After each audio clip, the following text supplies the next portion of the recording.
بسم اللہ الرحمن الرحیم۔ اعوذ باللہ من الشیطان الرجیم۔ بسم اللہ الرحمن الرحیم۔ اتی امر اللہ فلا تستعجلوہ سبحانہ وتعالی عما یشرکون۔ عزیز طلبہ کرام، سبق نمبر 123 سورہ نحل۔ سورہ نحل بھی اس سورت کا نام ہے، اور سورۃ النعم وہ سورت جس میں نعمتوں کا تذکرہ ہے۔ اور سورہ نحل اس لیے کہتے ہیں کہ اس میں مکھیوں کا ذکر ہے، شہد کی جو مکھیاں ہیں، اور تو اس کی وجہ سے تسمیت الکل یعنی کل سورت کا نام جو ہے بے اسم الجز ایک جز کے ساتھ ہے، اس لیے سورۃ النحل کہتے ہیں، یعنی وہ سورت جس میں شہد کی مکھیوں کا تذکرہ ہے۔ وَأَوْحَى رَبُّكَ إِلَى النَّحْلِ۔ اور سورۃ النعم بھی کہا جاتا ہے وہ سورت جس میں اللہ تعالیٰ کی بے شمار نعمتوں کا تذکرہ ہے جو اللہ تعالیٰ نے انسانوں کے اوپر کی ہے، خلق الامور العظام اور نفع الاشیاء للعباد من اللہ، تذکیر النعم، مختلف قسم کے انعامات کا تذکرہ ہے، جیسے عنقریب صورت میں آ رہا ہے۔ اور سورہ کہف کے بعد نازل ہے، اور مکہ کے درمیانی دور کی صورت ہے۔ اور سورہ حجر میں کے ساتھ ربط پہلے ذکر ہو چکا ہے کہ سورہ حجر میں عذاب کا تذکرہ تھا پہلی قوموں کے اوپر، اور قوم شعیب، اصحاب حجر اور اصحاب الایکہ بن والے، اور قوم لوط اور شیطان ان کا۔ اب یہاں پر مکے والے جو موجودہ لوگ ہیں نبی علیہ السلام کے دور میں، ان پر عذاب کا ذکر ہے اس صورت کے اندر۔ اسی طرح سورہ حجر کے آخر میں وَاعْبُدْ رَبَّكَ حَتَّى يَأْتِيَكَ الْيَقِينُ میں دعویٰ توحید ہے، تو سورہ حجر میں اس کے اوپر ابھی دلائل ہے، توحید کے اوپر دلائل عقلیہ۔ اسمی ربط صورت کا یہ ہے کہ لا تسیرنا مکذبین مثل اصحاب الحجر بل الہمنا سبل الخیر مثل اوحیت الی النحل۔ لا تسیرنا، اے اللہ ہم کو نہ کر دے مکذبین من تکذیب کرنے والے انبیاء کی، اور اللہ اپنی کتابوں کی تکذیب کرنے والے ہم کو نہ بنا، مثل اصحاب الحجر، جیسے کہ اصحاب حجر والوں کو اللہ تو نے مکذبین بنایا ہے کہ انہوں نے انبیاء کی تکذیب کی۔ بل الہمنا، بلکہ ہمارے دل میں ڈال دے، سبل الخیر، خیر کے راستے، مثل اوحیتا، جیسے کہ اللہ تو نے خیر ڈالی ہے الی النحل، مکھیوں کے طرف، اور اچھائی بات ان کے دل میں خیر کی بات الہام کیا ہے، ڈالا ہے، ایسے اللہ ہمارے دل میں بھی خیر ڈال دے۔ گویا کہ یہ ربط اسمی ہو گیا۔ اور وہ دینا، اور ہمیں ہدایت دے دے، کما ہدیت بنی اسرائیل، جیسے کہ اللہ تو نے بنی اسرائیل کو ہدایت دی ہے۔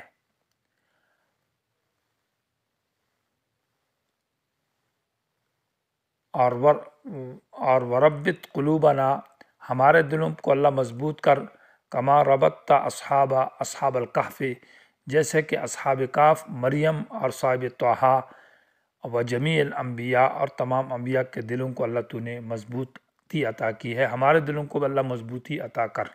یہ گویا کہ ربطی اسمی ہے، اور یہ سورہ انبیاء تک ہے۔ سورت کا دعویٰ یہ ہے کہ نزول العذاب بر موجودین، یعنی موجودہ لوگ جو مکہ والے ہیں ان پر عذاب آ گیا، اور اس دعوے کا ماخذ جو ہے پہلی آیت ہے اتی امر اللہ، اللہ کا عذاب آ گیا، یعنی یوں سمجھو کہ پہنچنے والا ہے، پہنچ گیا۔ فلا تستعجلوہ، اس کے بارے میں ابھی جلدی مت مچاؤ، اور وقت مختصر ہے، تیاری کرو، عذاب آ چکا ہے۔ اگر توبہ کی توفیق ہے تو توبہ کر لو۔ اور اسی عذاب جو مکہ والوں پر جو عذاب آیا، اس کا باقاعدہ تفصیلی تذکرہ آیت نمبر 113 کے اندر ہے۔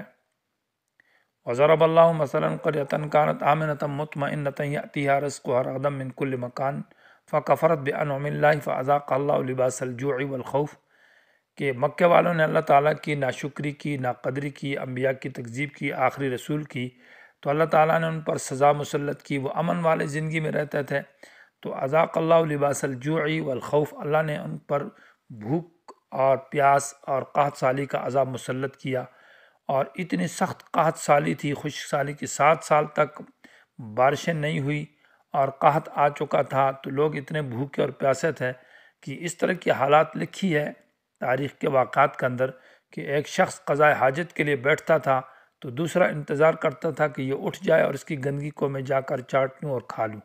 اتنی گویا کہ خطرناک قسم کا عذاب آیا۔ اور اصل میں جب سورہ حجر کے اندر اصحاب حجر کا عذاب ذکر کیا نبی علیہ السلام نے کہ اصحاب حجر جو کہ صالح علیہ السلام کی قوم ہے ان پر عذاب کا تذکرہ تھا اصحاب الایکہ والوں کا، تو مکے والوں نے کہا کہ یہ جو تو عذاب کی باتیں کرتا ہے اور روزانہ دھمکیاں دے رہا ہے کہ عذاب آئے گا عذاب آئے گا، وہ اب تک تو ہم نے نہ دیکھا، وہ عذاب تو ہمیں نظر نہ آیا، وہ عذاب کب آئے گا؟ تو وہ بہت تکبر میں آ گئے اور بار بار مطالبہ کرنے لگے کہ فَأْتِنَا بِمَا تَعِدُنَا، جس چیز سے تو ڈراتا ہے دھمکاتا ہے اور دھمکیاں دلاتا ہے وہ عذاب لے آنا۔ تو آیت سورۃ نحل نازل ہو گئی کہ عطا امر اللہ، عطا امر اللہ مانا اللہ کا حکم فیصلہ عذاب آ چکا ہے، اگرچہ ابھی آیا نہیں ہے لیکن اتنا قریب ہے کہ یوں سمجھو کہ بس آ چکا ہے اور اللہ نے فیصلہ کر دیا ہے، فَلَا تَسْتَعْجِلُوهُ، یہ ان چند لمحات کے اندر اس کے بارے میں جلد بازی نہ کرو۔ یہ سورت کا دعویٰ ہے۔ اسی کے ساتھ ساتھ سورت میں دعویٰ توحید بھی ہے، اور سورت کے اندر شرک کے اوپر رد ہے۔ تو شرک کی دو قسمیں ہیں، شرک اعتقادی اور شرک فعلی۔ شرک اعتقادی پر رد ہے سورت کے پہلے حصے میں، یہ تقریباً مسلسل آیت نمبر 112 تک یہ شرک، بلکہ 13-14 تک جو ہے نا شرک اعتقادی کی تمام اقسام پر رد ہے۔ شرک فی تصرف پر رد ہے کہ متصرف اور کارساز صرف ایک اللہ کی ذات ہے، اللہ کے ساتھ اختیار میں، ملک میں، تصرف نظام چلانے میں کوئی شریک نہیں ہے۔ اسی طرح شرک فی العبادت کے اوپر بھی رد ہے کہ اللہ کے ساتھ عبادت میں کوئی شریک نہیں ہے، اور تمام انبیاء کو اللہ نے اسی مسئلے کے لیے بھیجا ہے کہ ان اعبدوا اللہ، صرف اللہ ہی کی عبادت کرو۔ تمام قوموں سے یہ کہا ہے، اللہ کے سوا کسی اور کی عبادت جائز نہیں، شرک فی العبادات۔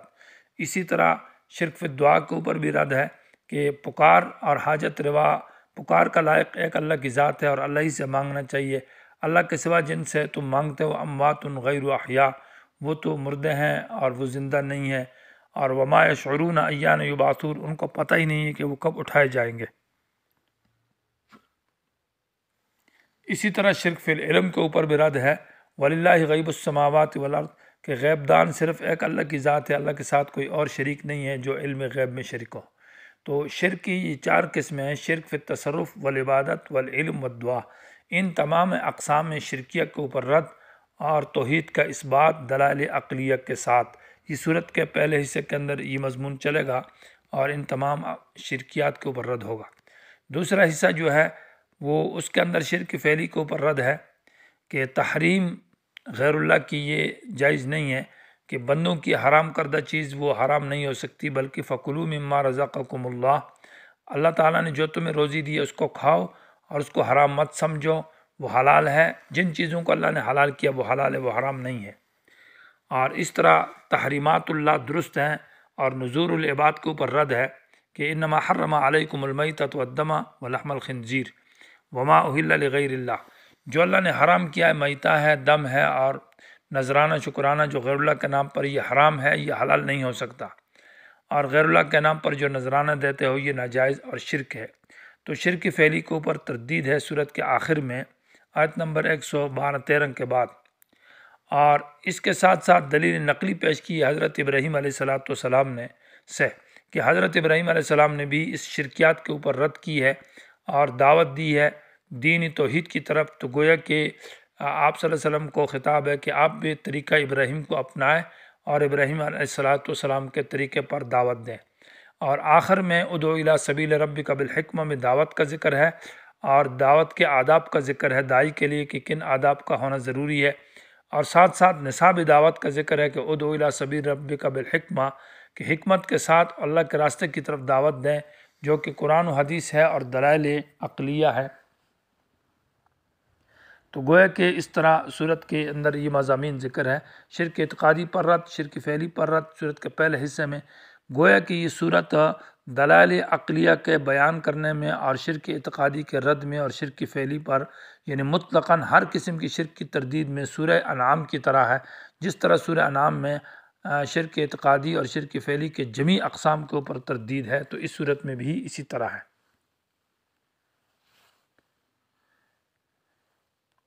سورت کا تفصیلی خلاصہ جو ہے وہ یہ ہے کہ سورت کے ابتدا کے اندر عطا امر اللہ فلا تستعجلوہ میں سورت کے دعویٰ کا ذکر ہے۔ پہلا باب جو ہے سورت کا وہ شروع ہے ابتدائی سورت سے لے کر آیت نمبر 34 تک، اور دوسرا آیت نمبر 34 سے لے کر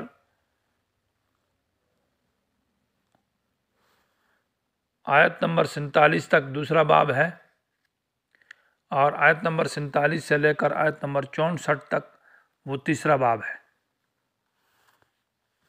اور آیت نمبر 64 سے لے کر آیت نمبر 77 تک وہ چوتھا باب ہے، اور آیت نمبر 77 سے لے کر آیت نمبر 83 تک وہ پانچواں باب ہے، اور چھٹا باب آیت نمبر 84 سے لے کر آیت نمبر 112 تک، اور ساتواں باب جو ہے وہ آیت نمبر 113 سے لے کر آخر تک ہے۔ یہ گویا کہ کل 7 ابواب ہے سورت کے اندر، جن کی تفصیل انشاءاللہ اگلے درس میں آئے گی۔